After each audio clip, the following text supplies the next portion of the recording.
The Wyoming wind howled like a pack of wolves as Yates Fletcher spotted the figure collapsed in the snow just beyond his ranch fence.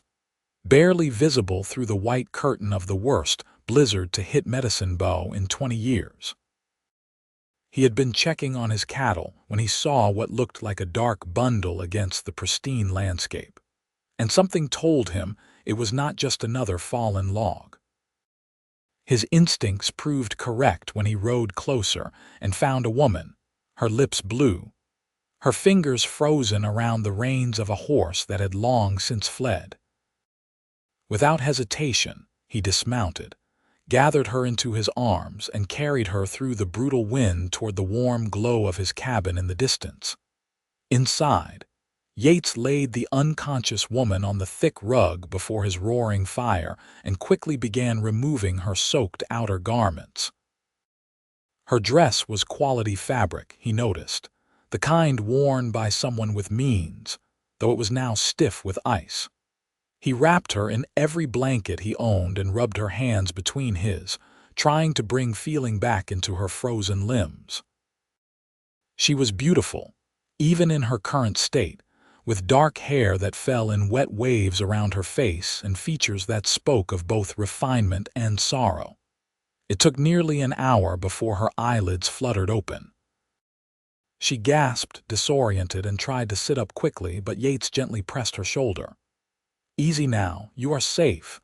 You were caught in the storm." Her eyes, a striking shade of green, focused on him with confusion and then fear. "Where am I? Who are you?"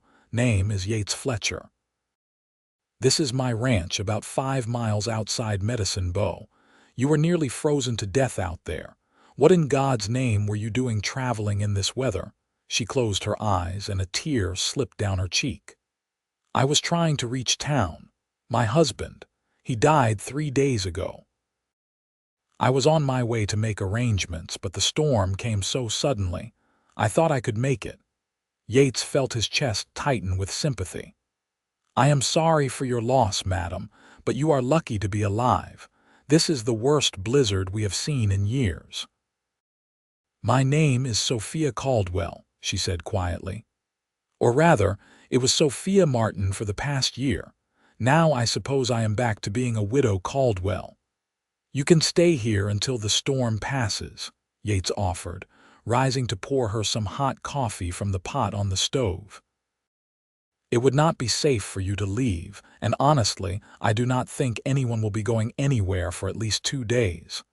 She accepted the coffee with trembling hands. "I do not wish to impose. You have already saved my life. No imposition. I have plenty of food and firewood. Besides, it would be unchristian to send you back out there." He studied her face in the firelight. She could not have been more than 25, far too young to be a widow.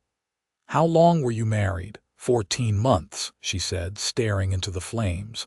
"Thomas was a good man. He had a small ranch north of here. He caught pneumonia and it took him so quickly. One day he was fine, the next he was burning with fever, and 3 days later he was gone." Yates sat in the chair across from her. "I know what it is like to lose someone. My wife died giving birth to our son 4 years ago, lost them both." Sophia looked up at him, her eyes filled with shared understanding. "I am so sorry. That must have been unbearable." "It was, still is some days, but you learn to carry it to keep moving forward. Not much else you can do out here." The wind battered the cabin walls, making the shutters rattle, but inside it was warm and safe. Yates prepared a simple meal of beans and salt pork while Sophia sat by the fire, slowly regaining her strength. He noticed she was wearing a plain gold band on her finger, and there was a certain heaviness to her movements that spoke of deep grief. "You have people in town?" he asked as they ate. "No. Thomas and I came from Missouri. We thought we could make a fresh start out here. His brother was supposed to join us in the spring, but now I do not know what will happen. The ranch is mortgaged and I have no way to run it alone. I was going to speak with the bank, see what my options are." "The bank is not going to be sympathetic," Yates said honestly. They will take the land if you cannot make the payments. How much time do you have? 2 months. But I have no money and no prospects. I do not even know if I can sell any of the cattle before then. Thomas handled all of that. Yates considered her situation. It was a common enough story in Wyoming where the land could be as unforgiving as it was beautiful. I might be able to help. I could look at your herd, see what you have got. Maybe we could work something out. Why would you do that for a stranger? Because somebody helped me when I needed it most, and I figure I should pass that along when I can. Besides, you are not exactly a stranger anymore. We are sharing my fire and my food. A small smile touched her lips, the first he had seen. Thank you, Mr. Fletcher. Call me Yates. Mr. Fletcher was my father, and he was not a man I care to be reminded of. That night, he gave her his bed and made himself comfortable on the floor near the fire. The storm continued to rage outside, piling snow against the windows and doors. In the darkness, he could hear her crying softly, trying to muffle the sound with the pillow. He understood that kind of grief, the kind that waited until you were alone to overwhelm you completely.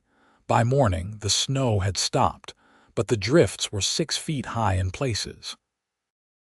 Yates spent the early hours digging out the door and checking on his horses in the barn. When he returned, he found Sophia had risen and was attempting to make breakfast, though she moved stiffly, still recovering from her ordeal. You should be resting, he said, taking the pan from her hands. I cannot just lie about while you do all the work. Besides, I am feeling much better. They ate together, and as they did, Sophia asked him about his life on the ranch. He told her about his small herd of cattle, his hopes to expand, the challenges of working the land alone. She listened intently, and he found himself opening up in ways he had not with anyone in years. You never get lonely out here, she asked, every day. But lonely is better than being hurt again. At least that is what I tell myself. I think I understand that. After Thomas died, I felt so alone. But I also felt relieved in a way because I would never have to fear losing him again. Does that make me terrible? It makes you human. Grief is not simple. It is not just sadness.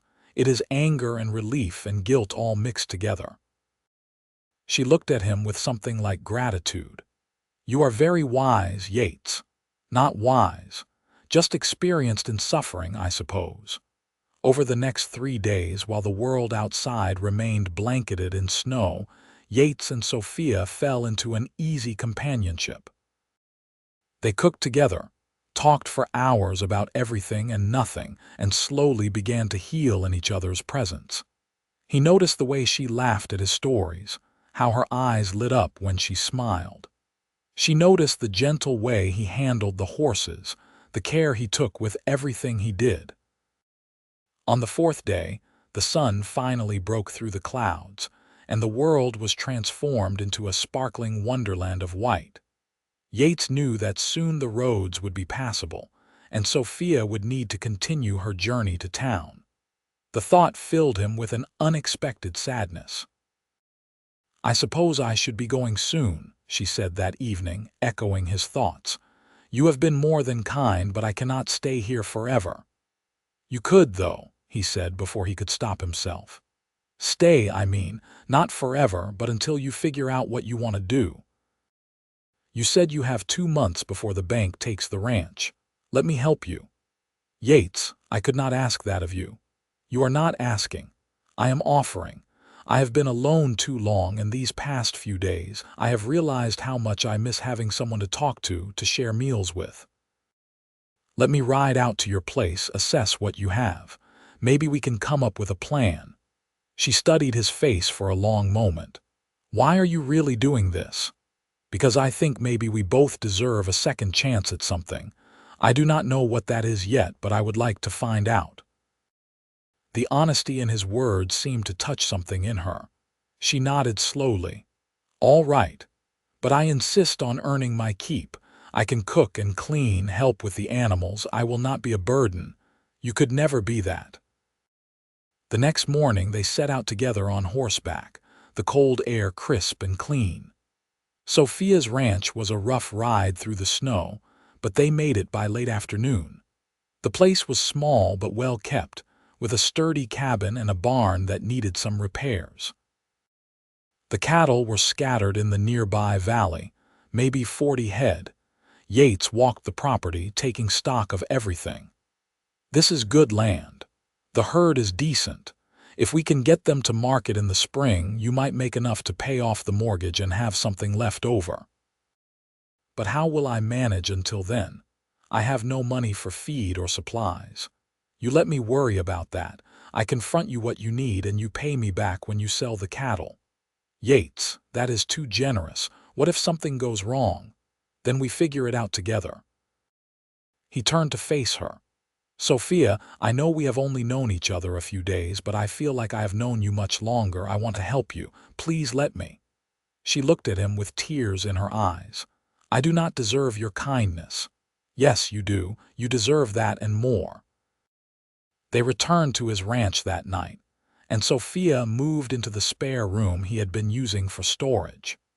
Over the following weeks, they worked together to manage both properties. Yates taught her how to handle the cattle, how to recognize signs of illness, how to ride the fence line looking for breaks. She proved to be a quick learner, unafraid of hard work. But it was not just the work that bound them together. It was the quiet moments at the end of the day when they sat by the fire and talked about their hopes and dreams. It was the way he made her laugh when she was feeling low. It was the way she touched his arm when she wanted to emphasize a point, sending electricity through him. One evening, about a month after they met, Yates was fixing the hinge on the barn door when he heard Sophia scream. He dropped everything and ran to the cabin, his heart pounding. He found her standing in the kitchen, a butcher knife in her hand, facing down a rattlesnake that had somehow gotten inside. Without thinking, he grabbed the broom and pinned the snake's head, then used his knife to dispatch it. Sophia was shaking, and he pulled her into his arms without thinking. She clung to him, her face pressed against his chest. I am sorry, she said. I should not have screamed like that. You had every right. That could have killed you. He realized he was still holding her and started to pull away, but she held on tighter. Yates, I need to tell you something. What is it? She looked up at him, her eyes searching his face. I think I am falling in love with you. I know it is too soon, and I know it is probably wrong, but I cannot help how I feel. His heart raced. Sophia, I have been falling in love with you since that first night. I was just afraid to say anything, afraid you would think I was taking advantage of your situation. You could never do that. You are the kindest, most honorable man I have ever known. She touched his face gently. I know I am still wearing Thomas's ring, but he is gone, and I am still here. I need to live, Yates. I want to live again. He leaned down and kissed her softly at first, then with growing passion. She responded in kind, her arms wrapping around his neck. When they finally pulled apart, both were breathless. I have been wanting to do that for weeks, he admitted. I have been wanting you to.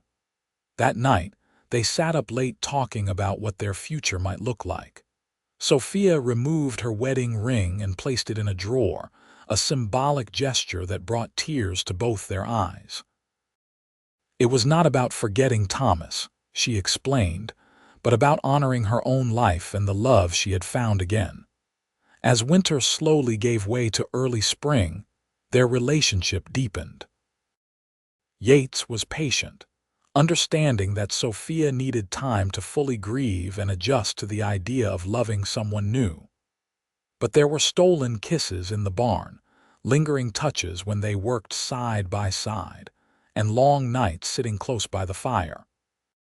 In March, they drove Sophia's cattle to market in Cheyenne. The sale brought in more than they expected, enough to pay off the mortgage and give Sophia a small nest egg. Standing in the bank, watching the clerk mark her debt as paid in full, she felt a weight lift from her shoulders. "I cannot believe it is really over," she said as they left the building. "It is not over, it is just beginning." Yates took her hand in his. "Sophia Caldwell, would you do me the honor of becoming my wife?" She stopped in the middle of the street, oblivious to the people passing by. "Are you serious?" "I have never been more serious about anything. I love you. I want to spend the rest of my life with you. I know it has only been a few months, but when you know, you know." "Yes," she said, laughing and crying at the same time. "Yes, I will marry you." They were married a week later by the circuit judge who came through Medicine Bow. It was a simple ceremony in the small church, with a few of Yates's friends as witnesses. Sophia wore a pale blue dress she had made herself, and Yates wore his best suit. When the judge pronounced them husband and wife, Yates kissed her with such tenderness that several of the women in attendance wept. The reception was held at the saloon, which the owner had kindly closed for the afternoon. There was music and dancing, and for the first time since Thomas died, Sophia felt truly happy. She watched Yates laughing with his friends, saw the way he kept looking at her with such love in his eyes, and knew she had made the right choice. That night in Yates's bed, they consummated their marriage. He was gentle and patient, understanding that it had been a long time for her, and that she might have complicated feelings. But Sophia was fully present, fully committed to this new life they were building together. "I love you," she whispered in the darkness. "I love you too. More than I ever thought possible." They decided to sell Sophia's old ranch and consolidate everything on Yates's property, which was larger and better situated. The money from the sale allowed them to buy more cattle and make some much-needed improvements to the house and barn. Sophia proved to be an excellent partner in every way, managing the household while also helping with the ranch work. By summer, they had settled into a comfortable routine. Yates would rise before dawn to tend the animals, and Sophia would have breakfast ready when he came in. They worked together during the day, and in the evenings, they would sit on the porch and watch the sun set over the mountains. One evening in August, Sophia had news that would change everything.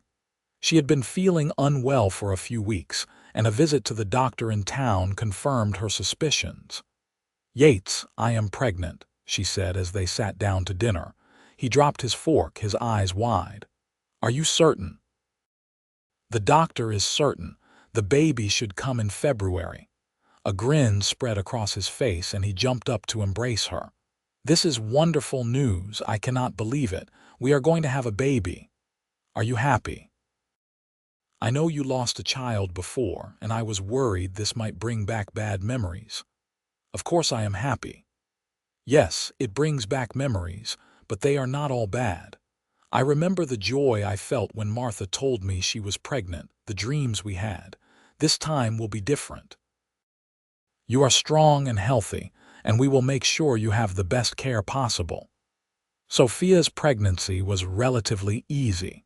She continued to help with the lighter ranch work, though Yates insisted she take frequent rests and not overdo it. He was attentive and protective, sometimes overly so, but Sophia found it endearing rather than smothering. As her belly grew, they prepared the spare room as a nursery. Yates built a beautiful cradle from oak wood, carving delicate designs into the headboard. Sophia sewed blankets and tiny gowns, her heart full of anticipation and hope. Winter arrived early that year, and by January, the ranch was once again blanketed in snow. Sophia was large and uncomfortable, counting down the days until the baby would arrive. Yates barely left her side, afraid that something might happen when he was not there. On a cold February morning, Sophia went into labor. Yates rode to town through the snow to fetch the midwife, a competent woman named Mrs. Henderson, who had delivered half the babies in the county. The labor was long and difficult, lasting nearly 20 hours. Yates paced outside the bedroom door, his hands clenched into fists, praying harder than he ever had in his life. Finally, just after midnight, he heard the sweet sound of a baby's cry.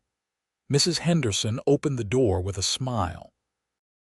"You have a son, Mr. Fletcher, and your wife is doing fine." Yates rushed into the room. Sophia was exhausted, her hair damp with sweat, but she was smiling as she held a tiny bundle in her arms. "Come meet your son," she said softly. He approached the bed as if in a dream. The baby was perfect, with a shock of dark hair and tiny fists that waved in the air. "He is beautiful. You are both beautiful. What should we name him?" Sophia asked. "I was thinking James, after my grandfather. He was a good man." "James Fletcher, I like that." Yates reached out to touch his son's tiny hand, and the baby's fingers wrapped around his thumb. In that moment, all the grief and pain of the past 4 years melted away, replaced by pure love and hope for the future. The first few months of James's life were challenging. He was colicky and did not sleep well, leaving both Yates and Sophia exhausted. But they supported each other, taking turns walking him through the night, celebrating every small milestone. As spring arrived and James began to settle down, life on the ranch took on a peaceful rhythm.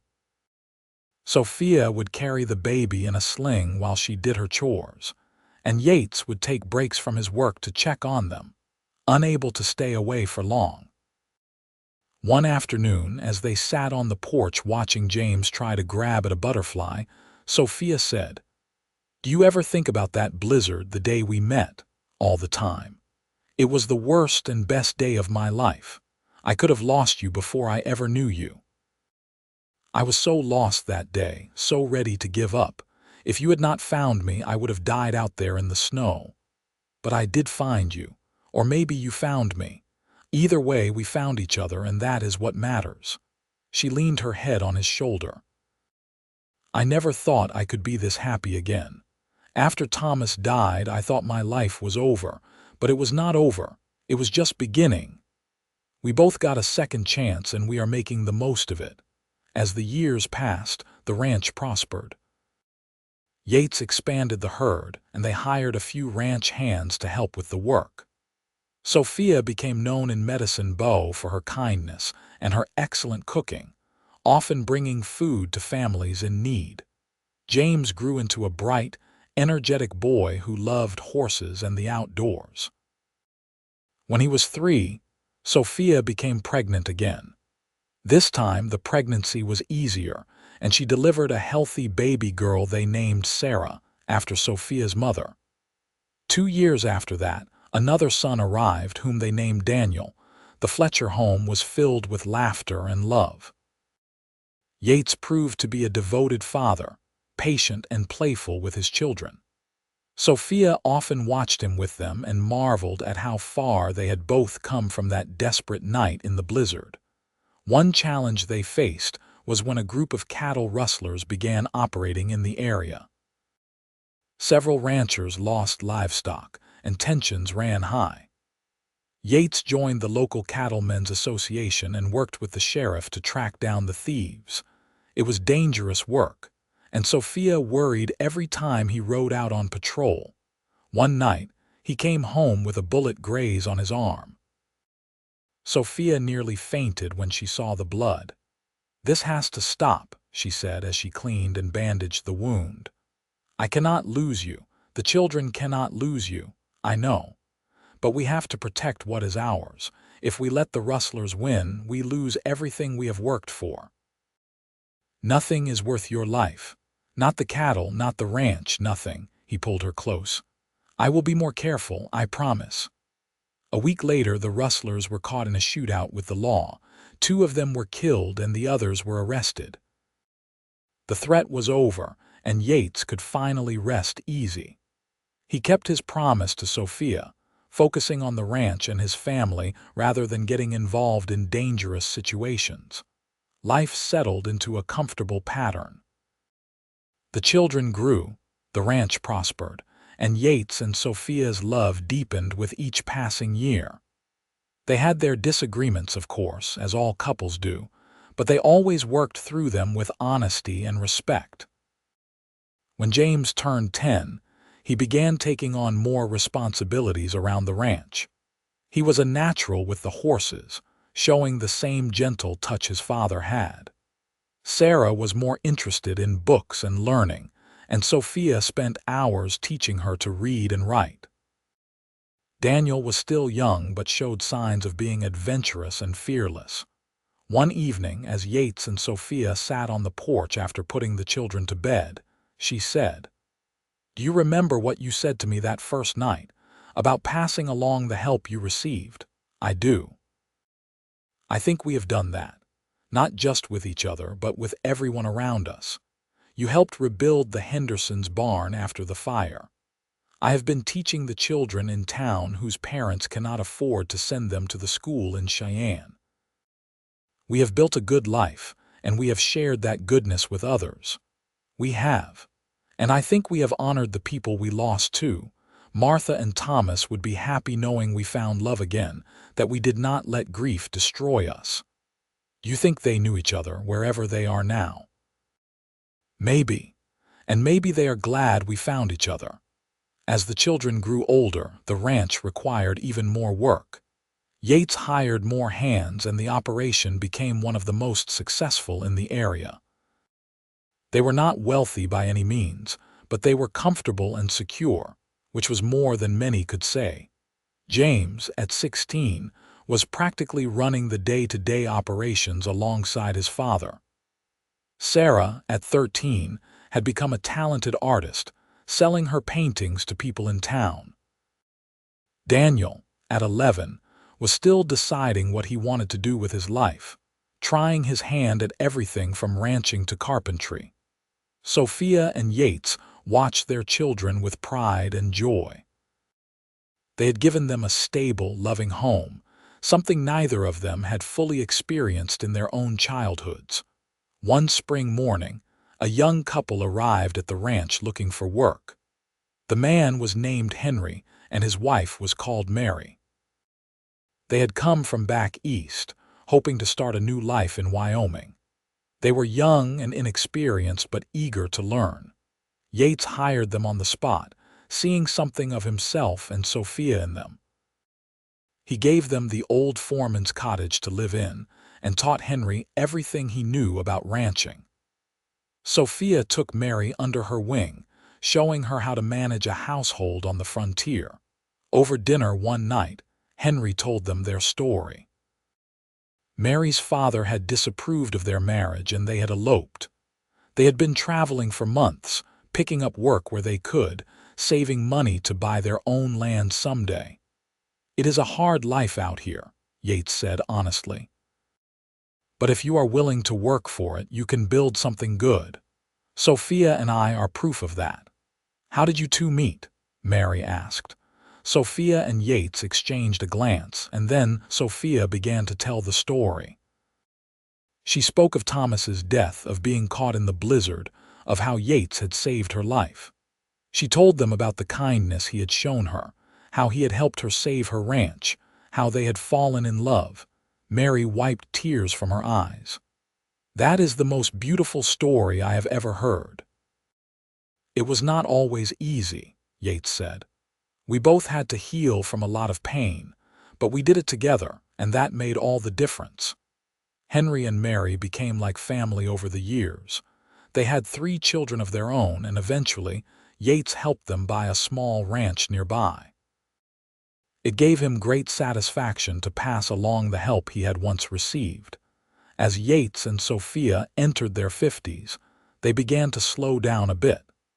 James took over most of the ranch operations, and Sarah had moved to Cheyenne to pursue her art. Daniel had decided to become a doctor and was studying in Denver.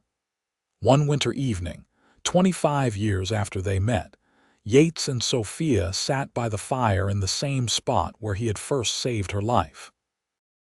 The cabin had been expanded and improved over the years, but that original fireplace remained, a reminder of where it all began. "Do you have any regrets?" Sophia asked. "Not a single one." "You?" only that I wish we had more years ahead of us. But I suppose we should be grateful for the ones we have had. We have built a good life, raised good children, helped a lot of people along the way. I think that is more than most can hope for." She took his hand. "I love you, Yates Fletcher. I have loved you from that very first week, even though I was afraid to admit it. I love you too. You saved my life as surely as I saved yours that night. I was dying inside, even though I was still breathing. You brought me back to life." They sat in comfortable silence, watching the flames dance. Outside, snow was beginning to fall, gentle flakes that sparkled in the light from the window. "Another blizzard coming," Yates observed. "Let it come. We are safe and warm together." James came over the next morning with his wife, Rebecca, and their 2 children. The house filled with noise and laughter as the grandchildren ran around, begging their grandfather to tell them stories of the old days. Yates entertained them with tales of cattle drives and wild horses, of tracking rustlers and surviving harsh winters. He told them about the day he met their grandmother, and they listened with wide eyes. "You were a hero, Grandpa," little Thomas said. He was named after Sophia's first husband, a gesture that had touched her deeply. "No, I was just a man who saw someone who needed help. The real heroes are the people who get up every day and do what needs to be done, who take care of their families and their neighbors. That is what being a hero really means." Sophia watched from the kitchen, her heart full. This was what life was supposed to be. Family gathered around, sharing stories and love, building memories that would last for generations. That afternoon, after James and his family had left, Sophia found Yates in the barn. He was checking on an old mare who had been with him since before they met. "She is getting old," he said, stroking the horse's nose. "Like me. You are not that old. We still have good years ahead of us." "I hope so. There is so much I still want to do with you." "Like what?" "I want to travel a bit, see some of the country beyond Wyoming. I want to watch our grandchildren grow up. I want to sit on that porch with you every evening for as many evenings as God gives us." "That sounds perfect." They did travel, making a trip to San Francisco the following summer. They saw the ocean for the first time and marveled at the ships in the harbor. Sarah met them there, and they spent a wonderful week together, exploring the city and enjoying the mild weather. But Wyoming called them home, as it always did. The vast sky, the mountains, the ranch, it was all in their blood now. They could not imagine living anywhere else. As they approached their 60th birthdays, Yates and Sophia decided to throw a party, inviting everyone they had touched over the years. The ranch was filled with people. Their children and grandchildren, Henry and Mary and their family, old friends from town, even the sheriff who had helped catch the rustlers all those years ago.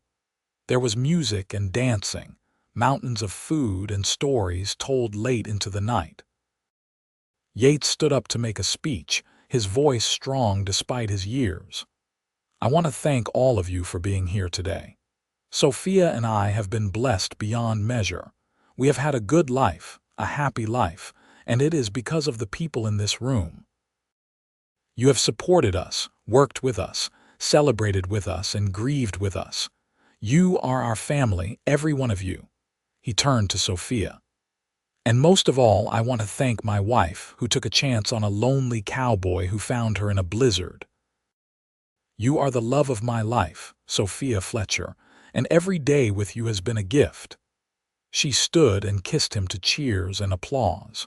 "And you are mine.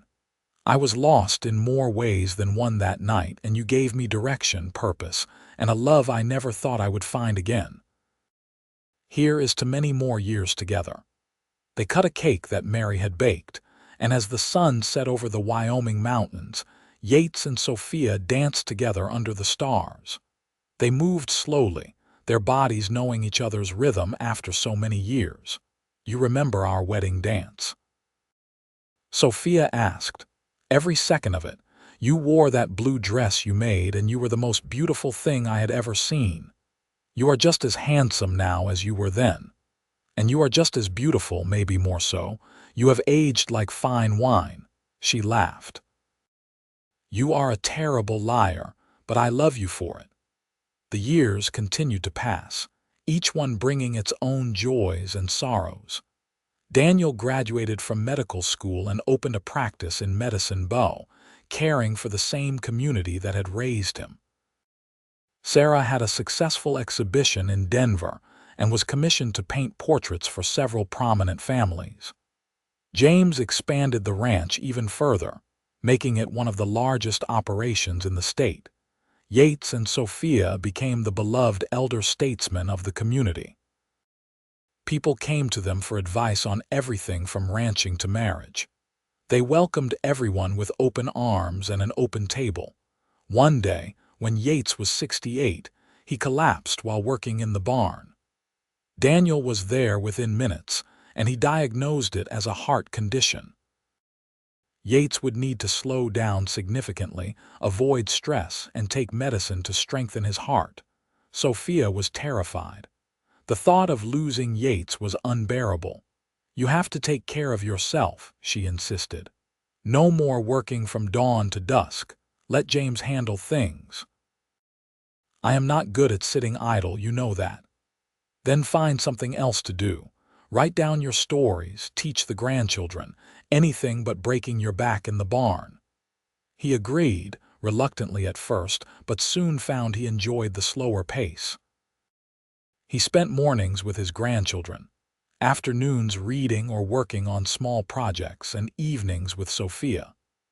His health stabilized, and Daniel was cautiously optimistic. On their 30th wedding anniversary, their children threw them a surprise party. The house was decorated with flowers, and there was music and food enough to feed an army. Yates and Sophia were genuinely surprised and touched by the effort. 30 years, Sophia marveled. "It feels like both a lifetime and no time at all." "I would do it all again," Yates said. "Every moment, every challenge, every joy. I would choose you every single time." That night, lying in bed together, Sophia said, "I have been thinking about something. I want to write our story down for the grandchildren and their children. I want them to know how we found each other, how love can come from the most unexpected places. I think that is a wonderful idea. We can work on it together." They spent the next year writing their story, remembering all the details, laughing and sometimes crying as they relived their journey together.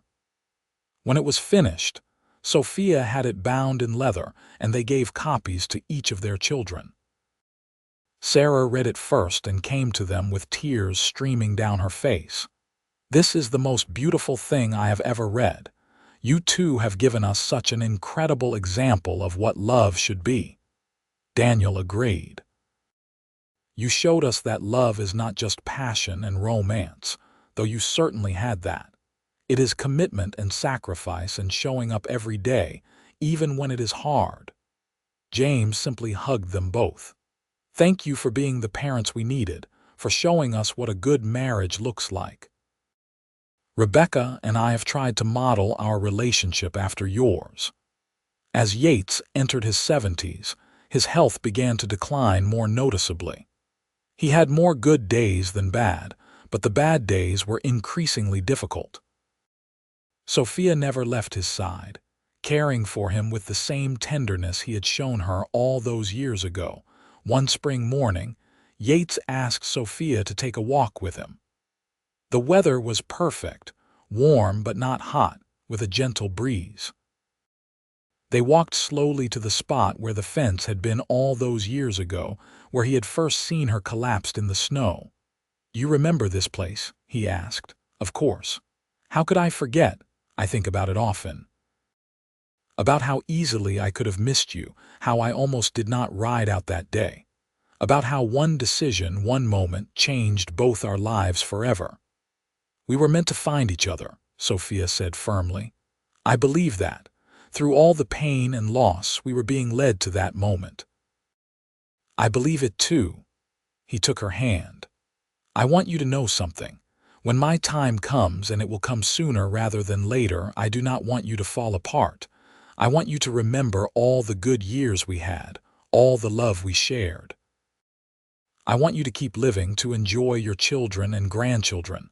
Do not talk like that. You are going to be fine. Sophia, we both know that is not true. My heart is wearing out.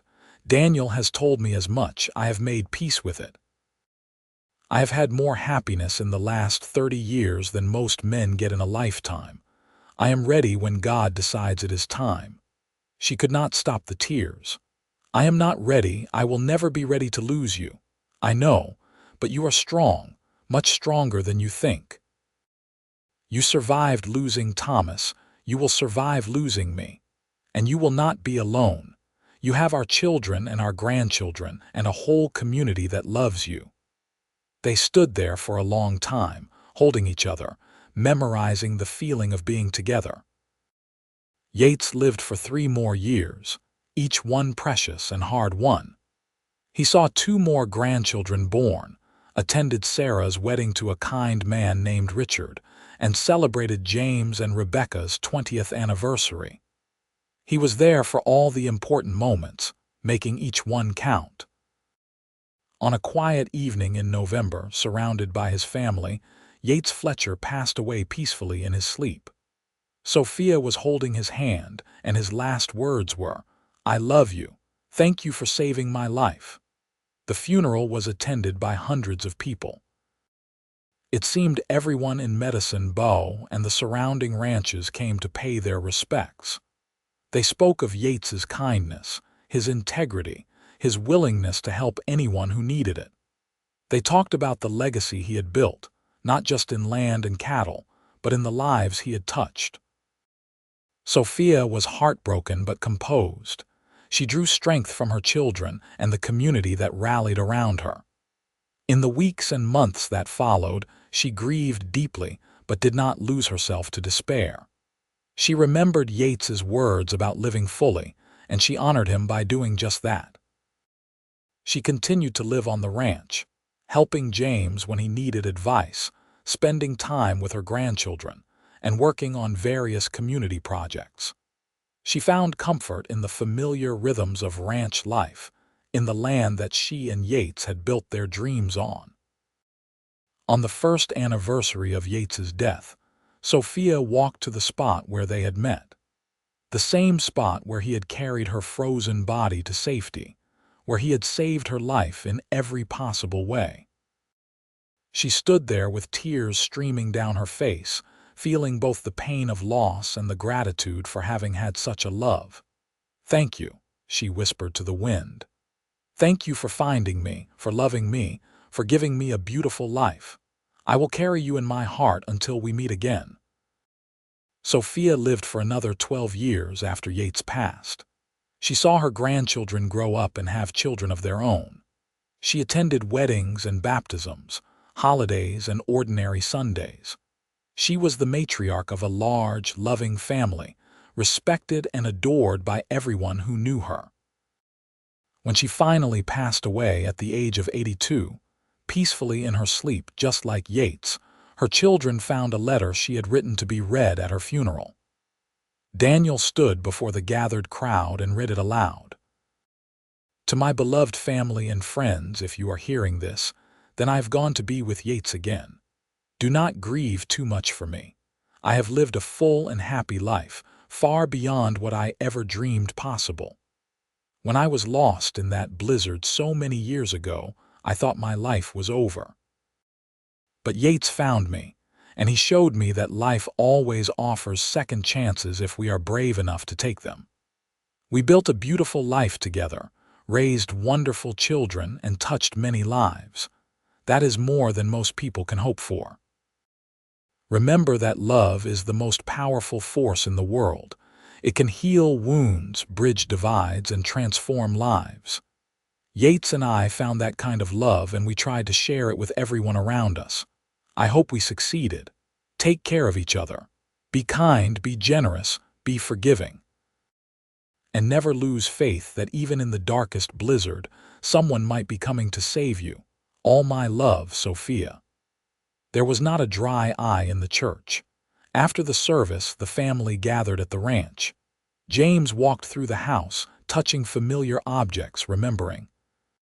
He found the leather-bound book that contained his parents' story and held it to his chest.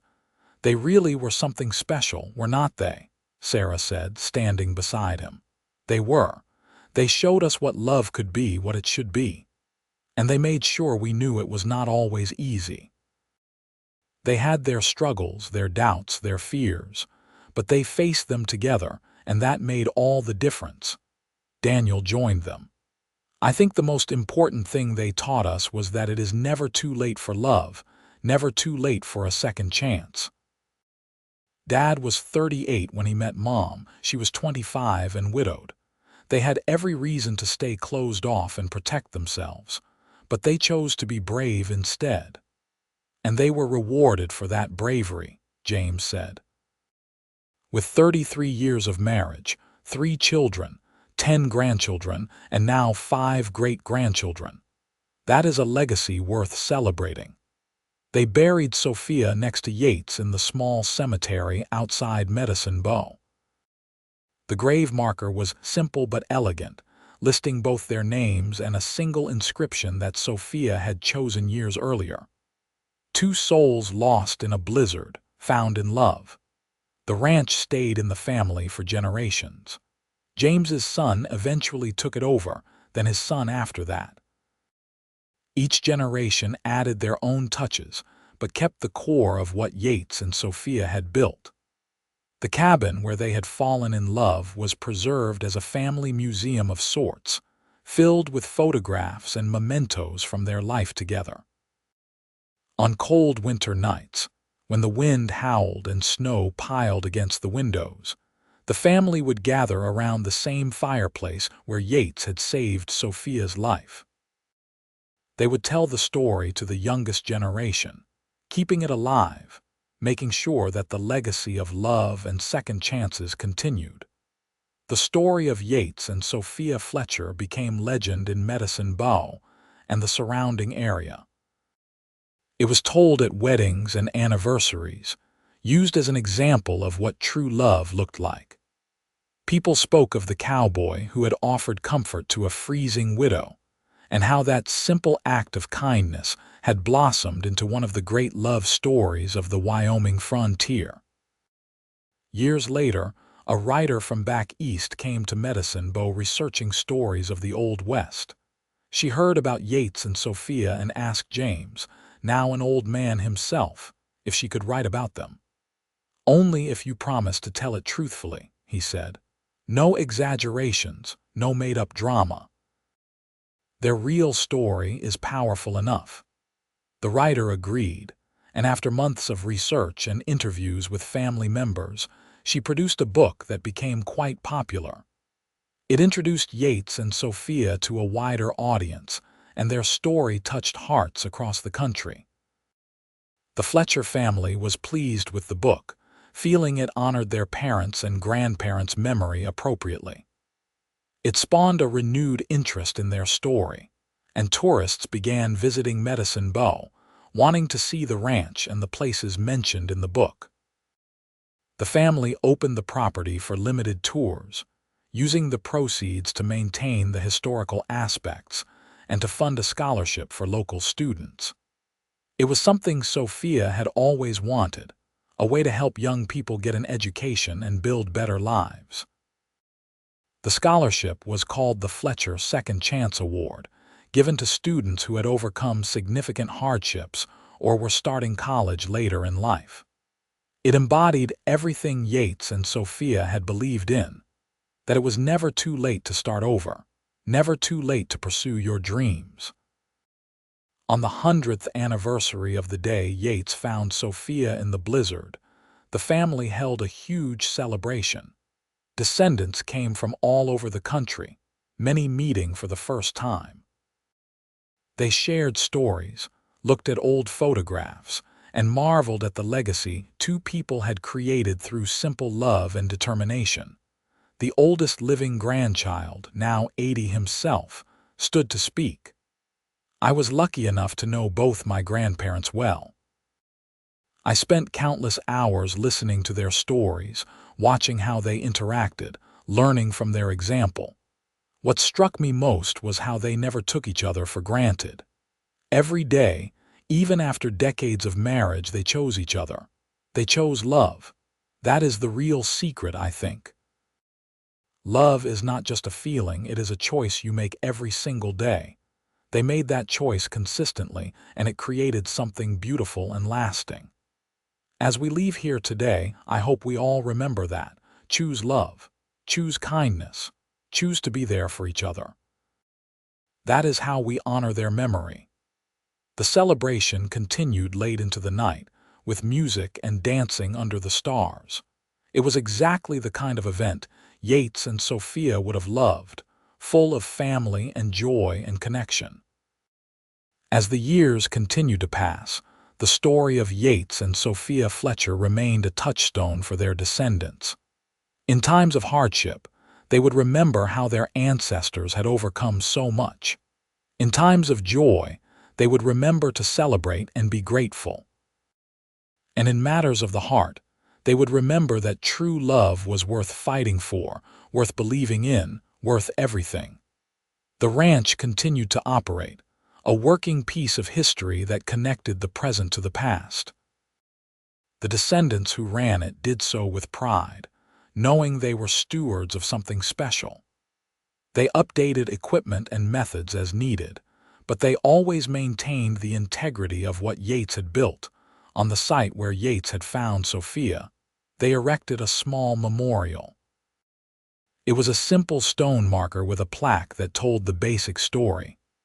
People would stop there, especially during the winter, and reflect on the improbable, beautiful twist of fate that had brought two lost souls together. The Fletcher family grew and branched, spreading across the country. But Wyoming remained the heart of it all, the place where the story began. Family reunions were always held at the ranch, usually in summer when the weather was pleasant and the land was at its most beautiful. During these gatherings, someone would always ask to hear the story again, even though everyone knew it by heart.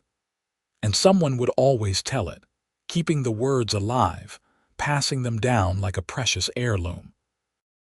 The story of how a blizzard brought a freezing widow to a cowboy's fire, and how his comfort turned to love, became more than just family history.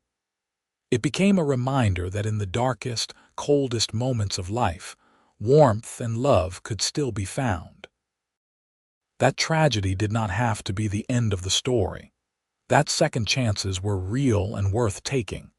Yates and Sophia Fletcher had lived simple lives by worldly standards. They were never rich or famous in their time. But they had loved deeply, lived fully, and created a legacy that touched generations.